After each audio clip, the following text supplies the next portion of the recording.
नमस्कार आप सभी को। मैं नेहा दहिया त्रिदिशाएं क्लासेस में आप सभी का स्वागत करती हूं और आज हम पढ़ने जा रहे हैं निबंध लेखन। टॉपिक बहुत महत्वपूर्ण है। आप सभी के जितने भी डिस्क्रिप्टिव एग्ज़ाम हैं लैंग्वेज पेपर के, जो हिंदी के हैं, उसमें ऐसे राइटिंग टॉपिक आता ही आता है। चाहे वो आपके आर ओ के एग्ज़ाम हैं, UP PCS के एग्ज़ाम हैं, स्टेट सर्विस कोई भी है, सिविल सर्विसेज स्पेशली जैसे HCS का एग्ज़ाम है, RAS का एग्ज़ाम है, इवन UPSC का तो स्पेशली ऐसे राइटिंग का एक एग्ज़ाम ही होता है, एक पेपर अलग से उनके सिलेबस में मेंशन है। तो यहाँ पर ये टॉपिक काफ़ी महत्वपूर्ण है। कई सारी क्लासेस इसकी हम लोगों ने पहले से कर रखी हैं, चैनल पर हैं वो वीडियोस, आपको आराम से मिल जाएंगी, जिसमें बहुत ही बारीकी के साथ में निबंध क्या होता है और लिखने के लिए कोई किस किस टेक्निक का प्रयोग कर सकते हैं, किस तरीके से आप अलग अलग डायमेंशन में सोच करके या अलग अलग आयाम उसके बना करके आप अपने निबंध को एक सटीक रूपरेखा दे सकते हैं। ये सब हमने डिस्कस पहले से कर रखा है। हम पढ़ रहे हैं स्पेशली CSIR CASC एग्ज़ाम 2024 के लिए, जो SO और ASO की पोस्ट है।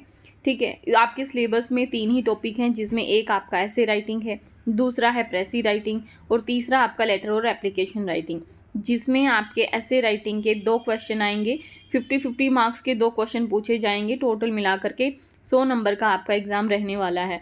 तो जहाँ पर टोटल नंबर आपके 150 हैं, तो 150 में से अगर अकेले 100 नंबर हैं वो ऐसे के हैं, तो जाहिर है टॉपिक बहुत ही महत्वपूर्ण है। तो इसीलिए बहुत ही बारीकी के साथ हमने इसकी क्लासेस की हैं। जिन लोगों ने नहीं देखी हैं या जिन लोगों को अभी तक नहीं मिली है, उनको आप शेयर कर दीजिए ताकि वो लोग भी इससे बेनिफिट उठा सकें। क्लासेस आप लोगों के लिए फ्री ऑफ कॉस्ट अवेलेबल हैं, तो आप लोग इतना कर सकते हैं कि चैनल को सब्सक्राइब कर सकते हैं, या ज़रूरतमंद जितने भी लोग हैं जिनको चाहिए और जो बड़ी बड़ी कोचिंग की महत्वपूर्ण जो क्लासेस हैं उसको अफोर्ड नहीं कर पाते हैं, उनके लिए तो सच में बहुत ज़्यादा बेनिफिशियल ये वीडियोज़ हैं। आप लोगों ने भी देखी होंगी पुरानी वीडियोज़, तो इतना आप कर सकते हैं कि उन लोगों के लिए ये वीडियोज़ हेल्पफुल रहें, आप उनको शेयर कर सकते हैं। तो शुरू करते हैं। सबसे पहले माँ सरस्वती का ध्यान करते हुए, ओम सरस्वती नमस्तुभ्यं वरदे कामरूपिणी विद्या आरंभम करिष्यामि सिद्धिर्भवतु मे सदा। हे माँ सरस्वती, हम आपको नमन करते हुए अपना अध्ययन शुरू करने जा रहे हैं। हम पर अपनी कृपा दृष्टि सदैव बनाए रखें। त्रिदिशाएं क्लासेस का ये यूट्यूब चैनल है। जिन लोगों ने अभी तक सब्सक्राइब नहीं किया है वो चैनल को सब्सक्राइब कर लीजिए और जो बेल आइकन है उसको प्रेस कर लीजिए, ताकि नई वीडियोस की जो नोटिफिकेशन है वो आप लोगों तक आसानी से पहुंच सके। ठीक है, त्रिदिशाएं क्लासेस का टेलीग्राम चैनल का लिंक भी है, वो आप लोगों को डिस्क्रिप्शन बॉक्स में मिल जाएगा। आप डिस्क्रिप्शन बॉक्स में जा कर के दिए गए लिंक पर क्लिक करके त्रिदिशाएं क्लासेस के टेलीग्राम चैनल को और इसके साथ ही जो डिस्कशन ग्रुप है उसको भी ज्वाइन कर सकते हो। उसमें CSIR के कई सारे बच्चे जुड़े हुए हैं। वहाँ पर आप अपने ऐसे लिख करके अपनी जो वीडियोस, अपनी जो PDF है उसको अपलोड कर सकते हो। मैं आप लोगों के जो भी आंसर्स होंगे उनको चेक करके अच्छे तरीके से उसका फीडबैक आप लोगों को दे दूँगी। कमेंट सेक्शन आप लोगों के लिए खुला हुआ है। आप लोग कमेंट सेक्शन में कमेंट करके कोई भी आप फीडबैक देना चाहें, सजेशन देना चाहें या कोई क्वेरी आपकी है तो आप कमेंट सेक्शन में लिख करके मुझे भेज सकते हैं। मैं आप लोगों का रिप्लाई ज़रूर करूँगी। और डिस्कशन ग्रुप तो आप लोगों के लिए खुला ही है, आप वहाँ पर भी मुझे मैसेज कर सकते हैं, मैं वहाँ पर भी आप लोगों का रिप्लाई ज़रूर करूँगी। तो चलिए, आज का हमारा टॉपिक है कैसे हम लिख सकते हैं प्रभावी निष्कर्ष। दरअसल निष्कर्ष वो जगह होती है जहाँ पर आपके अंक मिलने हैं। ठीक है, क्योंकि एग्जामिनर जो है अब आपका ऐसे लगभग ख़त्म कर चुका है और वो पढ़ते पढ़ते शायद हो सकता है कि आपने बोरिंग ऐसे लिखा है तो बोर भी हो गया हो, और ऐसा भी हो सकता है कि वो लगातार बहुत अच्छे प्रभाव में आया हो और अब निष्कर्ष पढ़ने की बारी है। लेकिन अगर आपका निष्कर्ष सटीक नहीं है तो ये फलदायी आप लोगों के लिए नहीं हो सकता है। आपके जितने नंबर आने चाहिए थे उतने नंबर शायद आपको ना मिले और नुकसान आप लोगों को झेलना पड़ सकता है। इसीलिए अगर आपके जो ऐसे हैं, ऐसे में सबसे महत्वपूर्ण भूमिका किसी की होती है तो वो 2 ही चीज़ों की होती है, एक आपकी भूमिका की और दूसरी होती है आपकी निष्कर्ष की। भूमिका के संदर्भ में हम पहले पढ़ चुके हैं और उसके लिए अलग से एक वीडियो बना रखी है। तो निष्कर्ष काफ़ी महत्वपूर्ण टॉपिक है, यही डिसाइड करेगा कि एग्जामिनर आपको कैसे नंबर दे सकता है। तो चलिए शुरू करते हैं आज की हम अपनी क्लास। जैसे भूमिका लिखने के हमने कई सारे तरीके देखे थे, वैसे ही निष्कर्ष लिखने के भी कई सारे तरीके हैं। हम यहाँ पर कुछ ऐसे ही निष्कर्ष के जो प्रकार हैं उनकी चर्चा करेंगे और किस तरह से आप अलग अलग तरीके से निष्कर्ष लिख करके अपने नंबर जो हैं अच्छे से अच्छे प्राप्त कर सकते हैं। इस बार हम प्रयोग के लिए एक नया विषय ले रहे हैं और विषय है हमारा ग्लोबल वार्मिंग। ग्लोबल वार्मिंग मानव सभ्यता के समक्ष उपस्थित सबसे बड़ा खतरा, ये हमारा आज का टॉपिक रहने वाला है। इसी टॉपिक के ऊपर आप लोगों को निष्कर्ष लिखना है। तो सबसे पहला जो निष्कर्ष लिखने का एक तरीका होता है वो होता है समाधान या फिर संभावना आधारित निष्कर्ष। जैसे कोई समस्या आपसे पूछी गई, एग्जाम्पल के तौर पर हमने अभी देखा ग्लोबल वार्मिंग, तो ये कैसी है, समस्या आधारित है कि ग्लोबल वार्मिंग समस्या जो है वो किस तरह मानव जाति के समक्ष या मानव सभ्यता के समक्ष एक खतरा बनकर उभरी है और विश्व किन किन चुनौतियों से निपट रहा है ग्लोबल वार्मिंग की वजह से। तो इसीलिए ये कैसा है, समाधान या संभावना पर आधारित निष्कर्ष आप इस पर लिख सकते हैं, क्योंकि ये वाला जो निष्कर्ष है वो उन्हीं विषयों के लिए लिखा जाएगा जो किसी समस्या के संबंध में हो। ठीक है, तो ग्लोबल वार्मिंग से के क्या क्या आपके दुरुपयोग हुए हैं, ठीक है, या फिर क्या उसके दुष्प्रभाव हुए हैं, ये सब चीज़ आप जो मेन बॉडी है उसमें आप लोगों ने लिख ही दिया होगा। अब बात कर लेते हैं उसके निष्कर्ष के। तो निष्कर्ष में आप जाहिर है कि कुछ समाधान प्रस्तुत करेंगे या फिर ऐसे इसी तरीके से कुछ और टॉपिक हो सकते हैं, जैसे आतंकवाद और विश्व शांति, या तीसरा विश्व युद्ध जल के लिए होगा, नगरीकरण और उसके खतरे, क्या हम पर्यावरण विनाश के साथ अस्तित्व के संकट की ओर बढ़ रहे हैं। यानी इस तरीके के जो टॉपिक हैं जो समस्या प्रधान ऐसे आपके हो सकते हैं, उनके लिए इस तरह के निष्कर्ष लिखे जाते हैं। जैसा भी विषय हो, आप निष्कर्ष में समाधान की कोई सुंदर संभावना पेश कर सकते हैं। जैसे आप इसके दो तरीके आप लोगों के लिए हो सकते हैं। पहला यह है कि आप समाधान को सामान्य लेकिन भावनात्मक स्तर पर प्रस्तुत करने की कोशिश कीजिए। दूसरा ये है कि आप समाधान के तकनीकी बिंदुओं को प्रस्तुत करें। ठीक है, तो इस तरीके से आप लोगों को दो तरीके से आप समस्या के जो समाधान है वो लिख सकते हैं, लेकिन इन दोनों ही तरीके के अपने नुकसान हैं और अपने फ़ायदे हैं। तो निष्कर्ष का जो सर्वश्रेष्ठ तरीका ये हो सकता है कि आप शुरुआती कुछ पंक्तियों में सटीक, तकनीकी और बिंदुवार समाधान प्रस्तुत करें। ठीक है, और अंत की जो 2-3 पंक्तियां हैं उसे एक भावनात्मक स्पर्श देते हुए समेट दें। तो इस तरीके से आपका जो समाधान भी निकल जाएगा और एक भावनात्मक स्तर पर जुड़ाव भी महसूस होगा। कारण क्या है, इस प्रकार के निष्कर्ष का लाभ ये होता है कि सुखात्मक अंत पर पहुंचने के कारण अधिकांश जो परीक्षक हैं उनको मनोवैज्ञानिक सुकून मिलता है। और हमारे सामाजिक जो मनोविज्ञान है उसमें कहावत चलती है ना, अंत भला तो सब भला, या फिर सत्यमेव जयते। इस तरह से जो मूल्य हैं या ऐसे जो मूल्य हैं इस तरह गुथे हुए कि हमारे समाज के अधिकांश लोग यथार्थ की जटिलताओं को जानते हुए भी कहानी या निबंध का जो अंत है वो सुखात्मक ही चाहते हैं, है ना। जैसे कोई भी आप सीरियल देखते हैं, कोई नोवेल आप पढ़ रहे होते हो, तो आप क्या चाहते हो, हैप्पी एंडिंग, है ना। एक कॉन्सेप्ट चलता है हमारे यहाँ पे, क्या, हैप्पी एंडिंग। तो हैप्पी एंडिंग करने के लिए आपको क्या होना चाहिए कि आप जो समाधान प्रस्तुत करें वो ऐसे हों, सटीक हों, तकनीकी हों, और साथ ही एक ऐसा समाधान प्रस्तुत करें जो भावनात्मक स्पर्श देते हुए एक सुकून दे। ठीक है, ऐसा नहीं कि आप किसी चीज़ के ऊपर जब आप लिखने लग रहे हो निष्कर्ष जैसे ग्लोबल वार्मिंग के ऊपर आपने लिखना शुरू किया, अब निष्कर्ष लिखने की बात आई तो वहाँ पर भी आप केवल और केवल क्रिटिसाइज चीज़ें कर रही हैं। तो ऐसा आपको नहीं करना है। जब इस तरीके के टॉपिक आप लोगों से पूछे जाते हैं तो आप वहाँ पर समस्या के समाधान जो हों आपके पास में, उस तरह का निष्कर्ष लिखने की कोशिश कीजिएगा। ध्यान आपको रखना है एक चीज़ का कि अति नहीं करनी है। ये नहीं है कि आप सुखात्मक अंत लिखने के चक्कर में इतने ज़्यादा आशावादी हो गए हैं कि अब आपने अंधा अनुसरण करना शुरू कर दिया है। तो अंध आशावादी या कल्पनावादी, आप ज़्यादा कल्पनावादी ना दिखें, इस बात का आपको ध्यान रखना है। जैसे यहाँ पर समस्या या संभावना पर आधारित निष्कर्ष का एक उदाहरण है। जैसे विषय तो आपका वही है ग्लोबल वार्मिंग, मानव सभ्यता के समक्ष उपस्थित सबसे बड़ा खतरा। तो इसमें हमने लिखा है, इसमें दो राय नहीं है कि ग्लोबल वार्मिंग वर्तमान समय की सबसे बड़ी चुनौती है जो भविष्य में हमारे अस्तित्व के लिए बड़ा खतरा बन सकती है। परंतु सकारात्मक बात यह है कि हम इस खतरे के प्रति निरंतर सजग हो रहे हैं। तो देखो यहाँ पर क्या दिख रहा है कि चुनौती है, ये बात है, खतरा भी है, लेकिन अच्छी बात क्या है कि हम उसके प्रति अवेयरनेस आ रही है। हम तरह तरह के कैंपेन चला रहे हैं न्यूज़ चैनलों के जरिए, या फिर कई सारी ऐसे भी हैं जहाँ पर हम सबमिट कर रहे हैं, मिलकर के कुछ अच्छा करने की कोशिश कर रहे हैं, कुछ नियम लगा रहे हैं जो सभी देशों को मानने हैं। तो इस तरीके से क्या है कि हम सकारात्मक बात यह है कि हम इस खतरे के प्रति लगातार जागरूक हो रहे हैं, सजग हो रहे हैं और विकास के मानकों को पर्यावरणीय चिंताओं के साथ समन्वित कर सतत विकास की कल्पना को पोषित कर रहे हैं। ग्लोबल वार्मिंग समेत अन्य पर्यावरणीय मुद्दों पर पूरा विश्व एक साथ खड़ा है और औसत तापमान को कम करने के लिए कृत संकल्पित है। 1997 के क्योटो प्रोटोकॉल से लेकर 2015 के पेरिस और के जो COP21 हैं तक के जलवायु परिवर्तन संबंधी जितने भी सम्मेलन हैं, उनके द्वारा विश्व के प्रमुख देशों ने इस संबंध में कई सारी पहलें की हैं और ग्लोबल वार्मिंग के प्रति विश्व की सजगता को देखते हुए ये उम्मीद भी की जा सकती है कि वह दिन अब दूर नहीं है जब हम इस समस्या को पीछे छोड़ देंगे और सतत विकास के रास्ते पर निर्बाध आगे बढ़ेंगे। कवि दुष्यंत कुमार की यहाँ पर एक पंक्ति लिख दिया है कि कौन कहता है आसमां में सुराख नहीं हो सकता, एक पत्थर तो जरा तबीयत से उछालो। यार बहुत ही कॉमन सी पंक्ति है, ठीक है, आप लोगों ने सुनी होगी ये।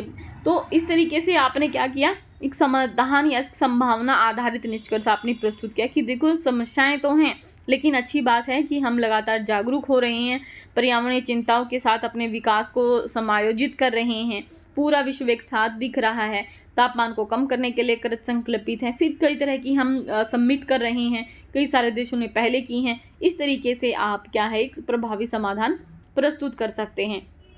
दूसरा है चेतावनी या फिर जो संभावित खतरे हैं उन पर आधारित निष्कर्ष। दरअसल इस तरीके के निष्कर्ष लिखने का कारण ये नहीं है कि आप डरा रहे हैं, ठीक है, आप इतने भयंकर कड़े शब्दों में उनकी आलोचना कर दे रहे हैं कि भाई अब इतना ज़्यादा खतरा मरनाने लग गया है कि अब विनाश निश्चित है। तो इस तरीके से आप लोगों को नहीं लिखना है। ये भी एक कम प्रचलित है लेकिन अपने प्रभाव में बेहद ही सघन हो सकते हैं और समाज जो समस्या हैं उन्हीं विषयों पर ये भी एक निष्कर्ष जो है लागू होता है।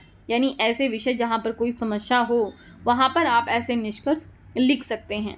धार्मिक अतिवाद की गिरफ्त में आता भारतीय युवा, या क्या हम सभ्यताओं के संघर्ष की ओर बढ़ रहे हैं, ये दो टॉपिक यहाँ पर हमने लिए हैं, ठीक है। या ये भी कैसे हैं, चेतावनी या फिर संभावित खतरे हैं, उन पर आधारित निष्कर्ष आप इनका लिख सकते हैं। तो ये टॉपिक जैसे हैं, तो यहाँ पर क्या है कि धार्मिक अतिवाद की वजह से क्या है भारतीय युवा क्या होता जाएगा, उसमें एक सहनशीलता जो है वो कम होती चली जाएगी क्योंकि वो अति में विश्वास करने लग जाएगा, ठीक है। इसके अलावा क्या हम सभ्यताओं के संघर्ष की ओर बढ़ रहे हैं, तो सभ्यता का संघर्ष आपको कहाँ कहाँ देखने को मिल रहा है ये भी आप बता सकते हैं। कई सारे जो देश हैं वो युद्ध में इतने व्यस्त हो गए हैं कि वो मानवता को शर्मसार कर देने जैसा लगता है। तो इस तरीके से आप जो संभावनाएं यहाँ पर हो सकती हैं वो आपको लिखने हैं, या उसके संभावित खतरे हैं उन पर आधारित निष्कर्ष लिखना है। ऐसे निष्कर्ष लिखने का मूलतः प्रयोजन ये है कि परीक्षक निबंध की समाप्ति के बाद के जो बिंदु हैं उन पर कुछ तनाव महसूस करें। उसको तनाव इस वजह से नहीं होना चाहिए कि समस्या इतनी गंभीर है कि इस वजह से क्योंकि आपने इतना नकारात्मक लिखा है, तो ऐसा आपको नहीं दिखाना है। आपकी जो भाषा है वो चेतावनी की होनी चाहिए और वो इतनी कड़क या फिर निराशावादी नहीं होनी चाहिए कि अंत में दुख या फिर हताशा किसी को महसूस हो।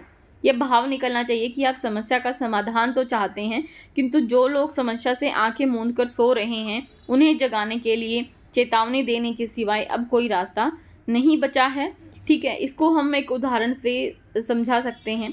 जैसे यहाँ पर हमने एक उदाहरण लिया है कि चेतावनी या फिर जो संभावित खतरे हैं उन पर आधारित निष्कर्ष का एक उदाहरण है।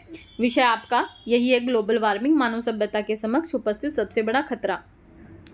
अब यहाँ पर हमने लिखा है कि सार यह है कि ग्लोबल वार्मिंग हमारे समक्ष एक बड़ी समस्या की तरह खड़ी है, जिसके प्रति यदि हम सजग नहीं हुए तो यह जल्द ही हमारे अस्तित्व के लिए एक बड़ा खतरा साबित हो सकती है। विशेषज्ञों ने चेतावनी दी है कि ग्लोबल वार्मिंग की वजह से समुद्र का स्तर इस सदी के अंत तक इतना बढ़ जाएगा कि बहुत से द्वीप और शहरों का नामो निशान मिट सकता है। अब भी समय है कि हम चेत जाएं। इतिहास साक्षी है कि जो प्रकृति के साथ सामंजस्य बनाकर चला है वही अभी तक सुरक्षित है, और जबकि प्रकृति के विरुद्ध जाने वाली की जो प्रजातियां हैं उनका कोई नाम लेवा तक नहीं बचा है। हमें प्रकृति द्वारा निरंतर दी जा रही चेतावनियों को समझना चाहिए, नहीं तो हम आने वाली जो पीढ़ियां हैं, ठीक है, यहाँ पे पीढ़ियां आएंगे, ठीक है, पीढ़ियों को जो संकटों की विरासत देकर जाएंगे, उसके लिए सभ्यता का इतिहास हमें कभी माफ़ नहीं करेगा। तो ये क्या हो गया, एक चेतावनी दे रहे हैं कि हम समझाना चाहते हैं कि अब समय है, आपको चेत जाना चाहिए। यहाँ पर चेतावनी देने का अर्थ ये बिल्कुल भी नहीं है कि आप बहुत ही कड़े शब्दों में आलोचना करें, ऐसा नहीं। आप कहना चाहते हैं कि भाई अब जागरूकता का समय आ गया है, तो अब देर नहीं करनी चाहिए। इसके बाद में है तीसरा है कविता या फिर प्रसिद्ध जो कथन हैं उन पर आधारित आप निष्कर्ष लिख सकते हैं। जैसे कोई भी कविता या कथन, जैसे आपने भूमिका में मैंने आप लोगों को बताया था, क्योंकि ये बहुत ही गहरे स्तर पर जो एग्जामिनर है उसको प्रभावित कर सकते हैं, तो इसीलिए जब भी आप निष्कर्ष लिखें, अगर आपको 2-3 पंक्ति याद हो तो आप लिख सकते हो। जैसे अभी मैंने एक समस्या या जो समाधान था वो निष्कर्ष लिख करके दिखाया था कि कौन कहता है आसमां में सुराख हो नहीं सकता, एक पत्थर तो जरा तबीयत से उछालो यारो।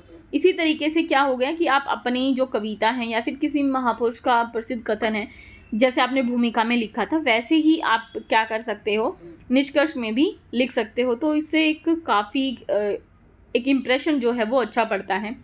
आमतौर पर प्रसिद्ध जो कथन है या कविता का प्रयोग निष्कर्ष के अंतिम वाक्य में किया जाता है ताकि निबंध उसी के साथ खत्म हो, लेकिन ये ज़रूरी नहीं है।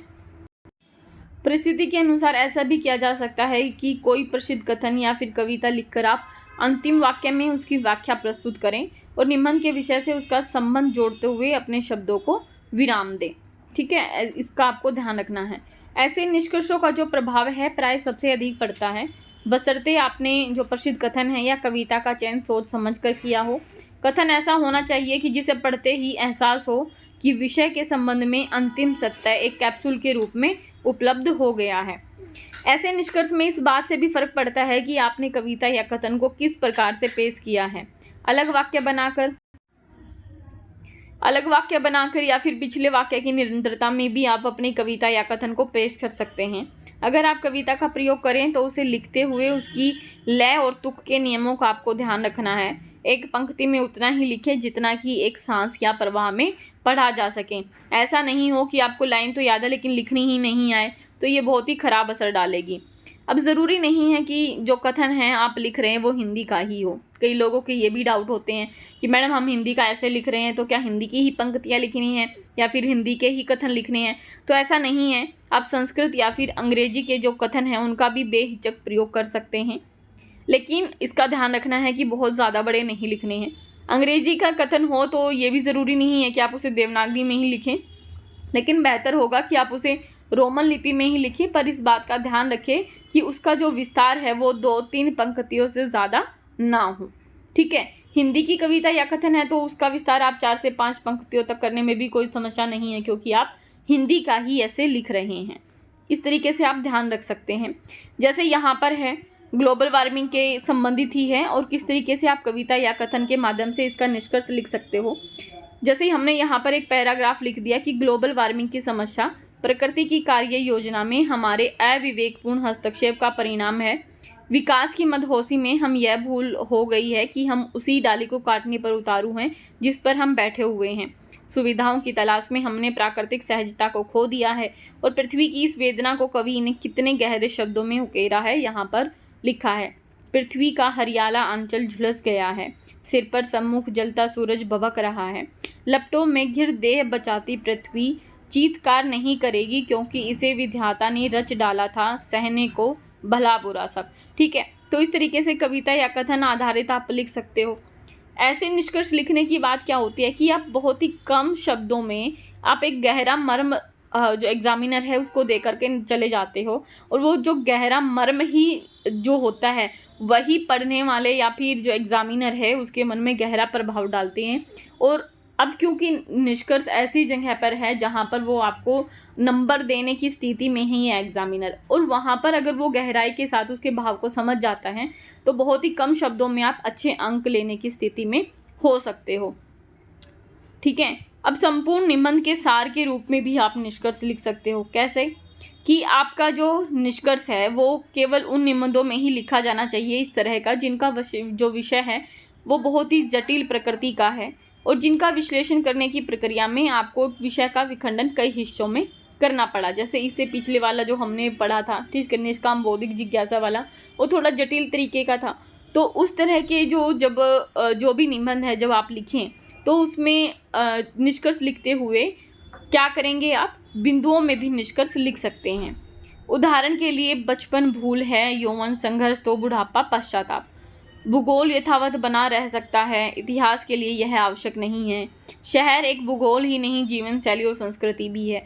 तो इस तरीके के जब आप निबंध लिखें तो आप बिंदुवार या फिर उन निबंध जो सार है उस सार को ही एक निष्कर्ष के रूप में प्रस्तुत कर सकते हैं।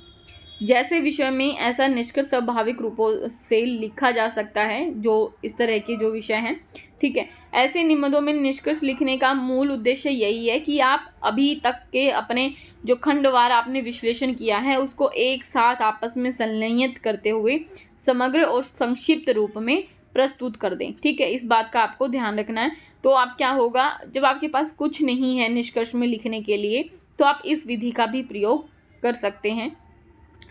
जैसे ऐसे निष्कर्ष आमतौर पर बहुत ही प्रभावशाली नहीं माने जाते हैं क्योंकि वे परीक्षक की भावनाओं को छूने में नाकाम रहते हैं।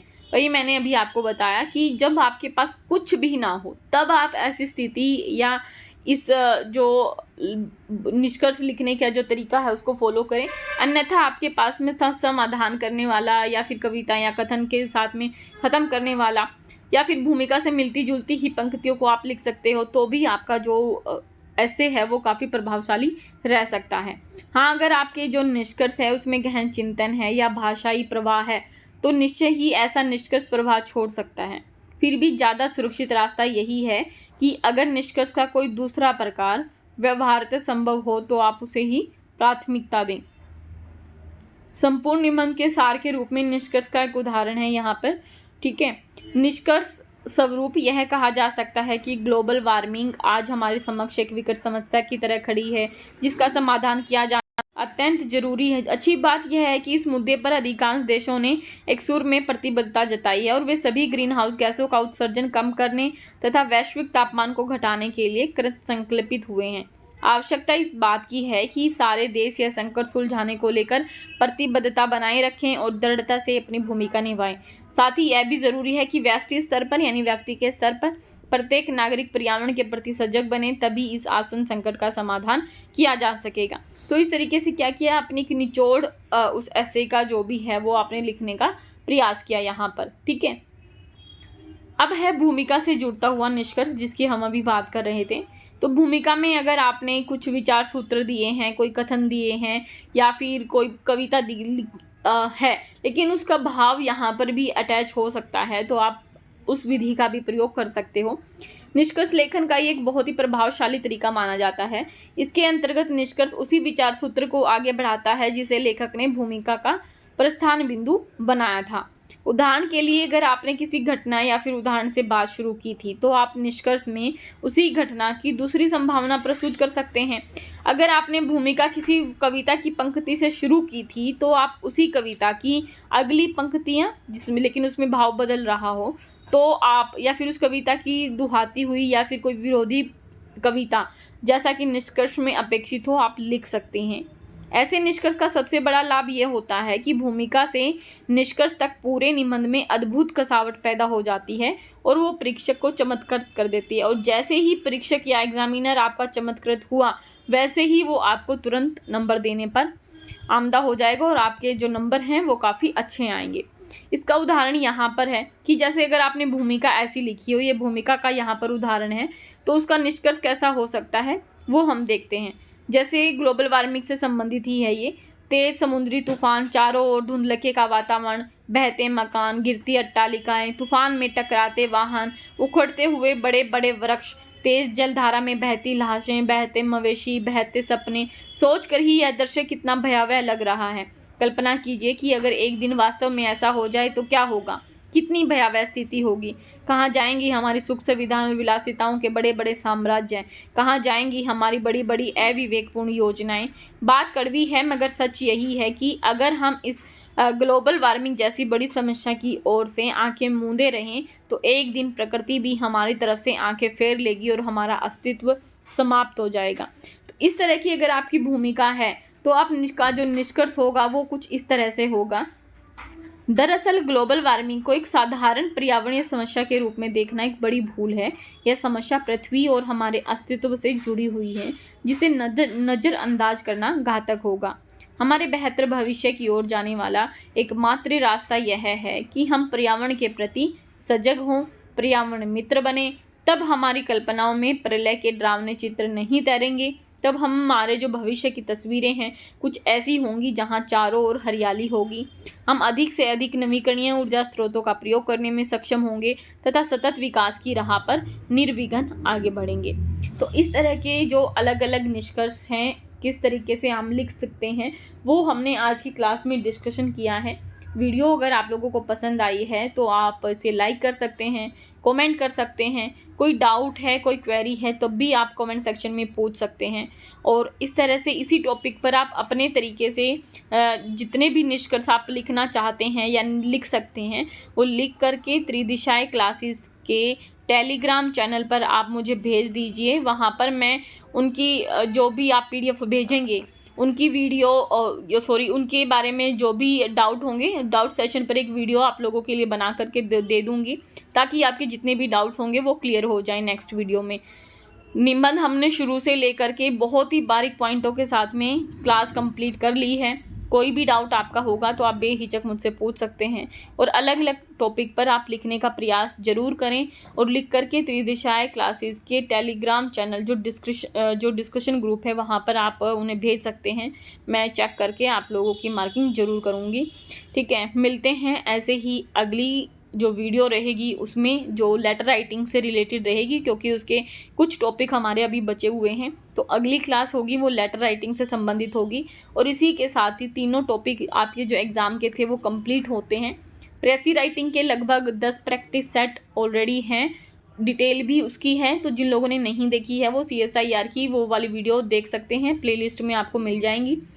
ऐसे राइटिंग हो ही गया है और लेटर राइटिंग की भी कई सारी क्लासेस हैं। तो इस तरीके से आपका जो सिलेबस है वो कंप्लीट हुआ। अब बाकी बचता है आपकी प्रैक्टिस के ऊपर। आप लोग प्रैक्टिस कीजिए और जो भी आपको लगे कि ये हमें लिखना चाहिए वो लिख करके आप त्रिदिशाएं क्लासेस के चैनल पर भेज दीजिए, मैं चेक कर दूंगी।